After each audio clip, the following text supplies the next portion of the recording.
everyone! Sorry if I look a little bit windswept. I've just come back from watching a local school's nativity play. It's a bit of a tradition that Mum and I go every year because it's the school where a lot of the children I teach in my day job go on to when they've graduated nursery. And it makes me feel all warm and fuzzy inside to see them up on stage. They grow up so fast. Anyway, speaking of traditions, seeing as this video is going to go live on Christmas Eve, I thought I would share with you some of my family Christmas traditions to get us all in the festive mood.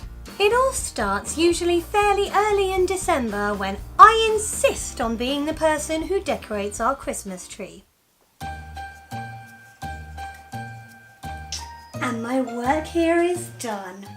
It's also always me who decorates the table for Christmas dinner on Christmas Day, and that is a job I take very, very seriously. 3, 2, 1, charges! And also a very nice tablecloth. But the main traditions begin on Christmas Eve morning when my mum and I, in fact sometimes the entire family, troop into town to the local butcher's to pick up our turkey for Christmas Day. Now our local butchers on Christmas Eve, when everybody is picking up their turkeys, like to give out free glasses of mulled wine and free sausages to everybody.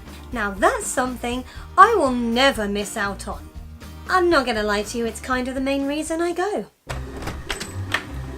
I'm ready for your sausage! Let's never say that again. And after we've picked up the turkey and done anything else we need to do in town, you can't help but notice this atmosphere around the place. Everybody's just excited and happy. Everyone's wishing each other Merry Christmas as they walk along. There's just a really nice atmosphere in town, and it kind of makes me feel like I'm in the Muppets Christmas Carol. After all, there's only one more sleep till Christmas. On Christmas Eve, we always have the same thing for dinner. Party food! Because nothing says Christmas festivities like a small sausage roll or a tempura prawn. And then, of course, everybody goes to bed all excited for the big day the next day, and despite the fact that my father is 60 years old and that I, my sister and my sister-in-law are all in our 30s, we all get woken up on Christmas morning the exact same way as we did when we were children. Hey, Bean! Hey! It's Christmas Day! Now in my family, we don't leave all of the presents underneath the Christmas tree. We have little Santa sacks that get filled up, as well as stockings that go on our door handles. Usually, up until last year, the tradition was that despite our ages, we all ran into my parents' room where all the sacks would be lined up and everybody would huddle up and sit on my mum and dad's bed and open all the presents right there in their room. I think maybe they decided that mid-30s was the cut-off for that, because last year was the first time ever that we all had to go downstairs and find our sacks in the living room. I've grown up. Why couldn't I have stayed a child forever? Okay, so I guess at 35 I am too old to be jumping up and down on my parents' bed. Mom, wake up! Father Christmas has been! Emma, you're 35. For breakfast on Christmas morning, we keep to a family tradition that comes from my mum's side of the family, the Bull family. Every morning on Christmas morning for breakfast, they would have pork pie. Okay, it may sound a little bit strange to be having a slice of pork pie with maybe some mustard on it, washed down with a glass of Bucks Fizz before 10 a.m. on Christmas morning, but don't knock it till you've tried it. It's kind of a delicious tradition. And then on my dad's side of the family, the Tofi family, we have another tradition that we keep to.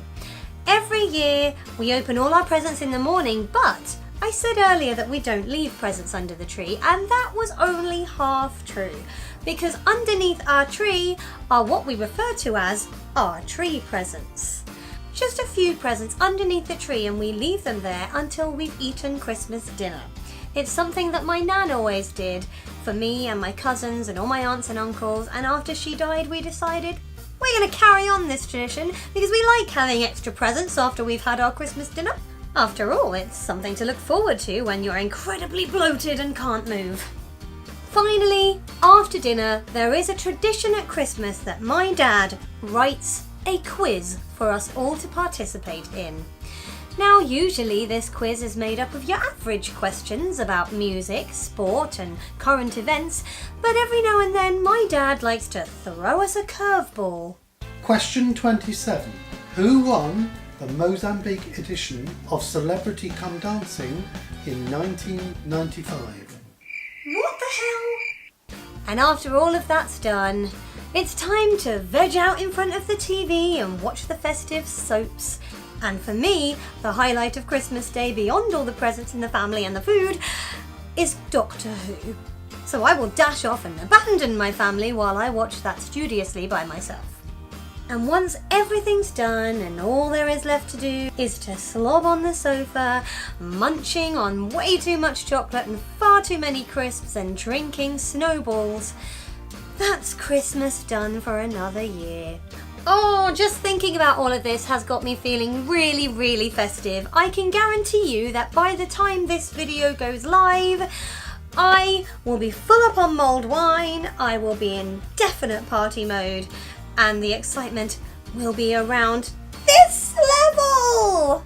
I'm such a kid at Christmas. If you've got some cool family traditions at Christmas time, please let me know what they are in the comments. I really genuinely do love hearing all about this stuff.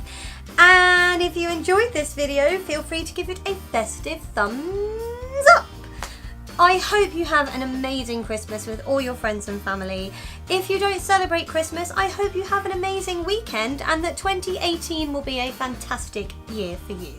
All of you watching, because you've made my 2017 such a good one. If you would like to subscribe for more of this madness next week and into 2018, my floaty head will appear here. Until then, Merry Christmas everybody.